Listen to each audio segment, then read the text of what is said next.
What's up, Thrashers, and welcome back once again to the Thrash Maniac 99 YouTube channel, and I am back with another album review for you guys, and today I am talking about the latest offering from Nocturnus A.D. with UNICURSAL. This also came out on May 17th, this time on Profound Lore, and, well, if you want to count Nocturnus and Nocturnus A.D. albums together, then technically this would be their fifth album overall, but under the Nocturnus A.D. banner, this is their second album overall. And, of course, yeah, the history of Nocturnus, it's a little complicated, you know, formed back in 1986, 1987 by Mike Browning after he was basically outed from Morbid Angel back in the day. And, of course, we all know Nocturnus for the legendary album The Key, which is still one of the most adventurous and wildly crazy death metal albums of all time. Progressive death metal, technical death metal. And then after that, kind of was up and down until the breakup, and then Nocturnus A.D. formed because of legal crap. And even Mike Browning, I think, kind of laughs it off, like when they play at shows, they're like, Nocturnus A.D. for legal reasons. So this is the second album under the Nocturnus A.D. banner. I did review their album Paradox when it came out in 2019, back when my reviews weren't really the best. But I thought it was a fantastic return for Nocturnus in general. And, well, it'd been a while since that album came out, and here we are with a new one with UNICURSAL, which I think is a hell of a title. And, once again, it's Nocturnus A.D.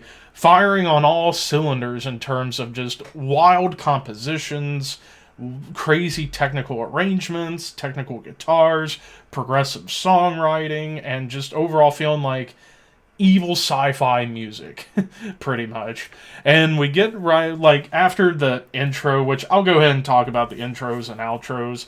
They were musical, but I feel like they were kind of needlessly placed, but I kind of get why they had it, is because they're going for another concept album. It's like, I believe they're continuing the storyline that they started with The Key, then continued into Paradox, and now we get it here with UNICURSAL. So the intros and outros, not bad, but not tracks I would go back to personally. But then we get into the real opening track, the Ascension Throne of Osiris, and it was the shortest track of the album, not including the intro and outro. It was just a little over 4 minutes, and you get evil tremolos and blasts that very much feel like classic Nocturnus, but also Morbid Angel, which Morbid Angel and Nocturnus in some capacity can be very comparable.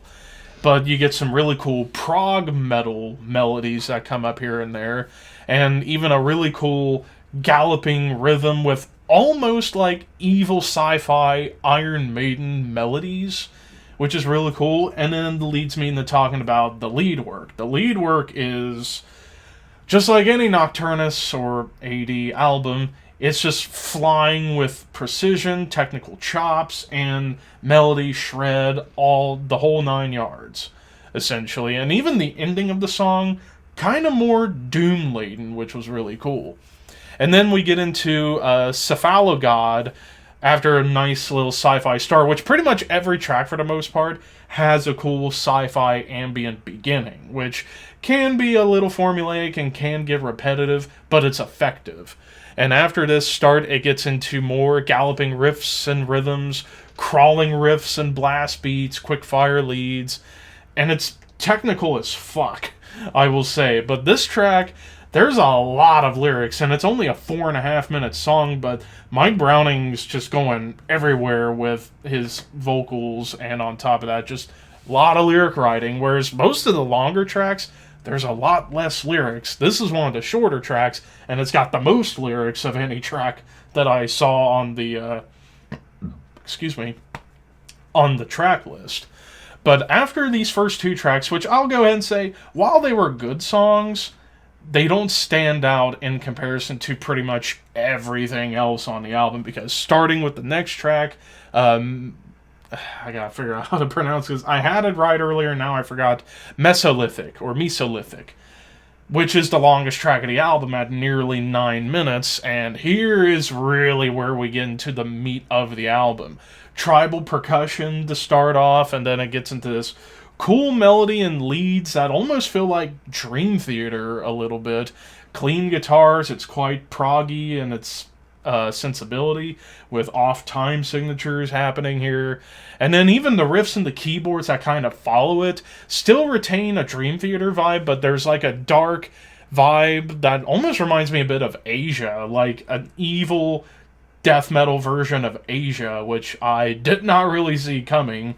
And then, of course, we start getting the big triplet chugs, and just give me all the triplet chugs, please, because holy shit, they make these triplet chugs sound evil.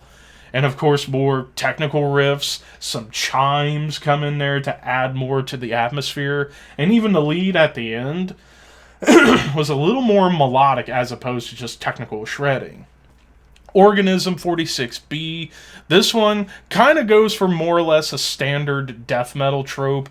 Triplet chugs, tremolo melodies, some off-time groove, double time stomps to kind of give it a little bit of like a bull thrower vibe. And then you get into a section where it just unleashes into chaos, almost like chaotic jazz, but done in a death metal way. And then even some cool thrash beats with shredding guitars.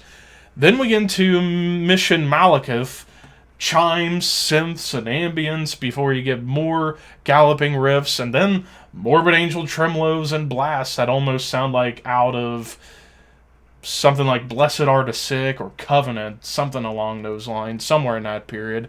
And then you get these cool moments where there's thrash beats and triplet chugs alternating but connected together by the riff, which that's a very prog metal kind of thing to do, is connect a riff with two different styles, thrash and triplet chugs.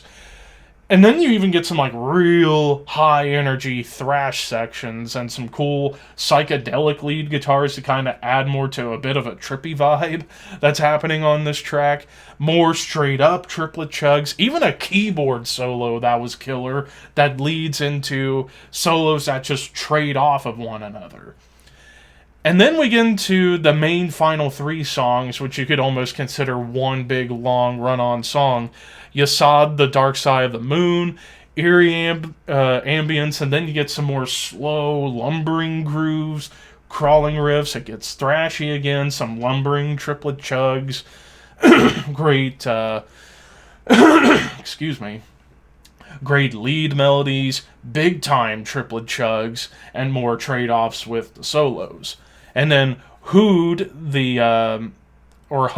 I should say, the Stellar Light, more chimes, some tribal beats return, and then you get these like cool tremolo melodies with the triplet chug, and then those same triplet melodies kind of go along with blast beats.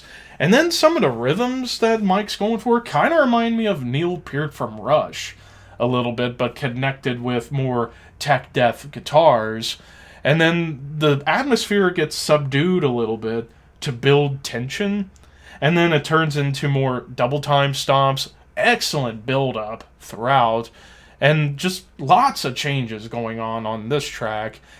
And this was, if I recall, this was the second longest track of the album at almost 9 minutes. It was like 5-6 seconds shorter than Mesolithic. But then we get into Netzach, The Fire of Victory. And this one, the way it starts, it's sci-fi, but it has a funeral dirge quality to it, which I'm like, is this like the sounds of a funeral happening in space? Maybe? But then, again, you get into more like standard death metal tropes. Triplet chugs, dive bombs, shred, blast beats, more Morbid Angel nods I hear in there, more double time, thrashy moments, technical riffs. But then towards the end, it gets really doomy. Like, it's a real doomy end with one moment where it does speed up again, but then it finishes off on more of a death doom end, which I'm like, yes, I like it when Nocturnus slows down to like a slow, evil, doomy section. Now, as far as any complaints, while the production done by Jared Pritchard, who also did Paradox, and they went for the more analog sound, at least with the drums, and the drums sound cool and natural, and the guitar tones pretty gritty, the bass tones, whenever you can hear them, are pretty solid.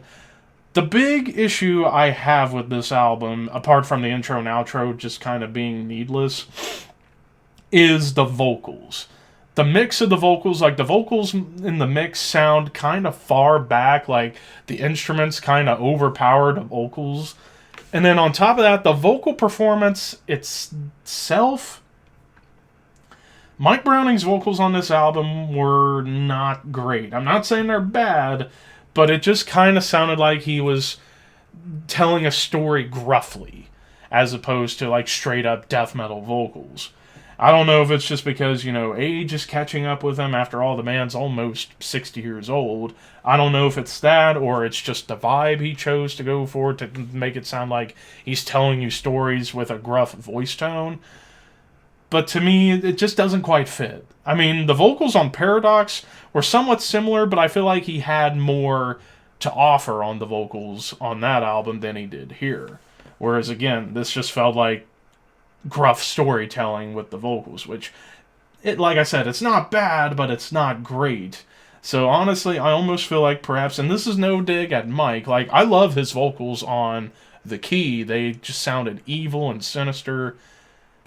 Nowadays, perhaps maybe they should get a frontman who can actually do the vocals justice while Mike just continues to pound away on the drums and deliver amazing drum work, because the drums on this album, while there's not a whole lot of flashy fills when they do show up, they're great.